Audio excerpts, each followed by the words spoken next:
Seminário no Ar, curso bíblico sobre consagração e santificação.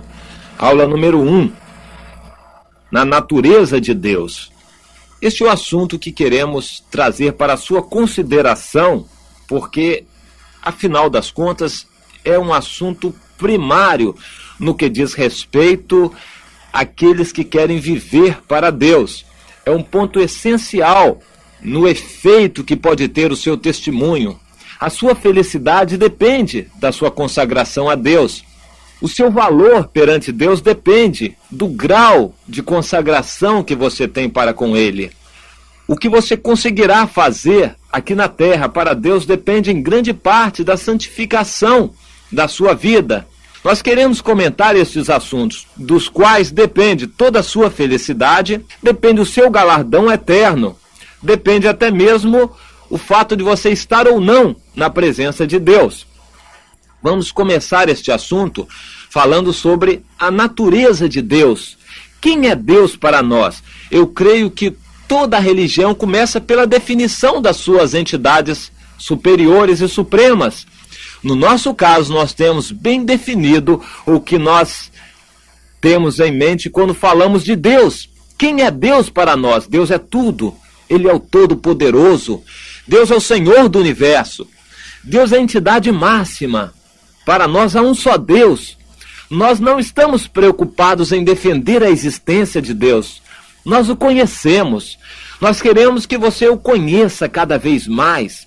Nós queremos nos aproximar de Deus. O que fazemos não é para chegar a Deus, é para agradar ao Deus que nós já conhecemos e de quem nós conhecemos o seu grande amor para conosco. A natureza, portanto, de Deus é de suma importância para nós. Vamos examinar este assunto e para começar, abra sua Bíblia no Salmo de número 33. Eu quero ler os versículos 4 a 8. Porque a palavra do Senhor é reta e todo o seu proceder é fiel.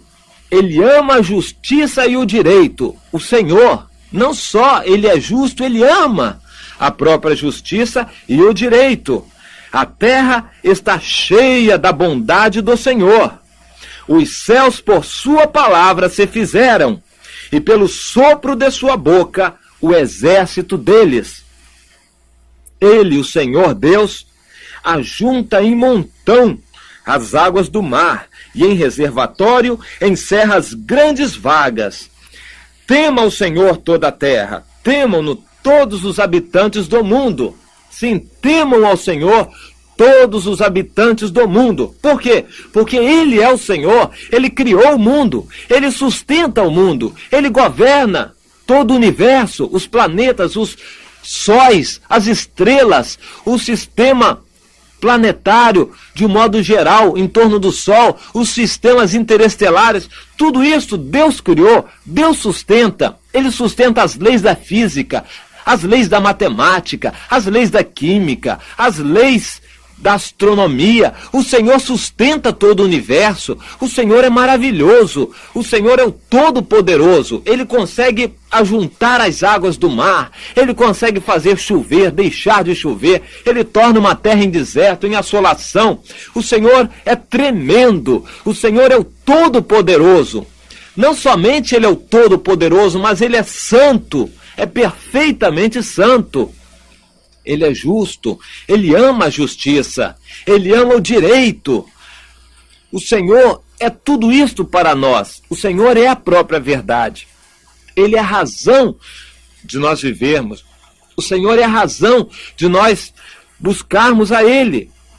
O Senhor é a razão da nossa vida. O Senhor é a verdade para nós. O Senhor é a autoridade máxima no universo. O Senhor é a única razão válida para a qual uma pessoa pode viver conscientemente, esperando pela sua vida eterna.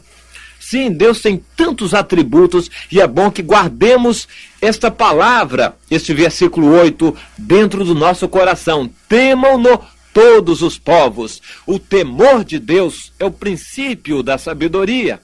Disse o mais sábio dentre todos os homens. Salomão, Deus merece que nós tenhamos o temor da sua presença. Temor aqui não significa medo, significa reverência, uma atitude de reconhecimento à grandeza de Deus, à soberania de Deus, ao que Deus é. O temor de Deus é o que todos os povos devem cultivar. Não vamos diluir esta mensagem. O temor de Deus não é uma recomendação optativa para os crentes, para o que creem em Deus. O temor de Deus é ordem para todos os povos. Todas as nações devem temer a Deus, saber quem é Deus, porque todos os povos, todas as pessoas haverão de comparecer perante a face de Deus para serem julgados. Sim, Deus é justo, Deus é juiz. Vamos ver o que Isaías, um profeta, descreve a respeito da visão que ele teve.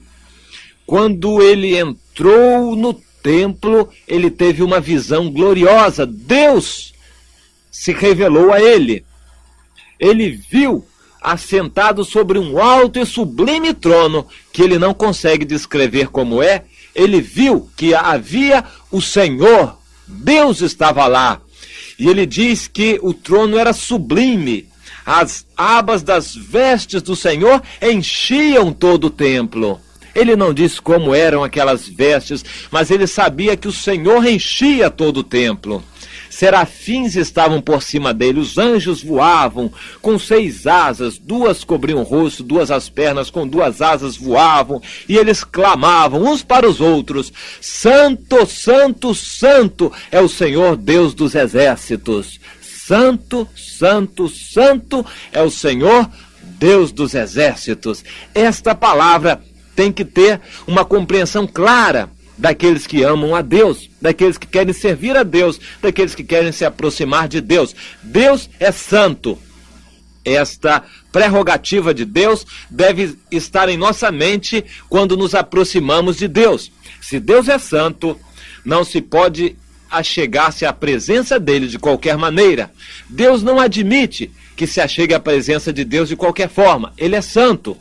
Importa que todos os que se achegam a ele se acheguem com reverência, com temor e também com santidade. Sim, porque ele é santo. O que é santo? Santo é separado. O Senhor é separado completamente de todo mal, de toda corrupção, de toda malícia, de tudo que há de ruim neste mundo. Deus não tem um pedacinho sequer, e Deus não pode admitir o mal. Deus não pode tolerar o mal. Não, Deus é completamente santo. Este é o Deus a quem servimos. Este é o Deus a quem nós conhecemos. Agora eu quero que você leia comigo Apocalipse, capítulo 6 e versículo 17. Ainda falando sobre a santidade e a grandeza de Deus, a justiça do Senhor dos exércitos. No final dos tempos, os homens, os poderosos, os grandes, os ricos, os governadores, aqueles que têm autoridade sobre a terra, hão de reconhecer a glória de Deus. E haverá medo nesses homens de tal maneira que eles procurarão se esconder e dirão aos montes: montes, caí sobre nós, escondei-nos da face daquele que se assenta no trono e da sua ira, porque chegou o grande dia da ira deles. E quem é que pode suster-se? Chegou o dia da ira de Deus. Quem é que pode estar na presença desse Deus tão santo, cuja ira pode derreter as rochas, cuja ira pode fazer destruir toda a terra? Sim, o Senhor Deus é santo. Os homens terão medo terrível de Deus, estarão apavorados perante as coisas que estarão acontecendo naquela época do Apocalipse, época que nós já estamos começando a viver. Os dias finais já estão chegando, nós já estamos vivendo no limiar do final dos tempos. Sim, o dia do Senhor está chegando, dia tremendo é este, dia terrível, dia de poder de trevas. Sim, o dia da ira de Deus, o dia em que Deus julgará os homens, Deus julgará as nações, Deus julgará os homens. Primeiro as nações, depois os homens individualmente. Deus julgará. Será tão terrível aquele dia. Os homens terão medo da presença de Deus, porque a sua ira haverá de se manifestar contra o pecado, a ira de Deus haverá de se manifestar contra o mal. Deus é completamente separado do mal, e haverá um dia, o qual ele já tem determinado, em que ele julgará os homens e punirá o mal com castigo eterno. O Senhor Deus punirá todos aqueles que viveram no pecado. O Senhor punirá aqueles que se utilizaram da malícia, os que se utilizaram da injustiça, os que se utilizaram da corrupção, da perversidade, da imoralidade para satisfazer os seus intentos, para satisfazer os seus apetites carnais. Deus os julgará. Aquele dia será um dia especial, dia de trevas, dia de tristeza sobre a terra, porque a ira de Deus haverá de se desabar sobre essa terra. Quando a ira de Deus se desabar, haverá um tormento tão grande que os homens de pavor pedirão a morte, mas a morte fugirá deles, porque aquele dia será terrível. Sim, esse dia já se aproxima. Aquele dia simplesmente coroará a revelação da natureza de Deus. Deus para nós não pode ser tratado de maneira menos importante do que isto. Nada que se pareça com um velhinho de barbas brancas, ingênuo, que não sabe de nada, que todos enganam.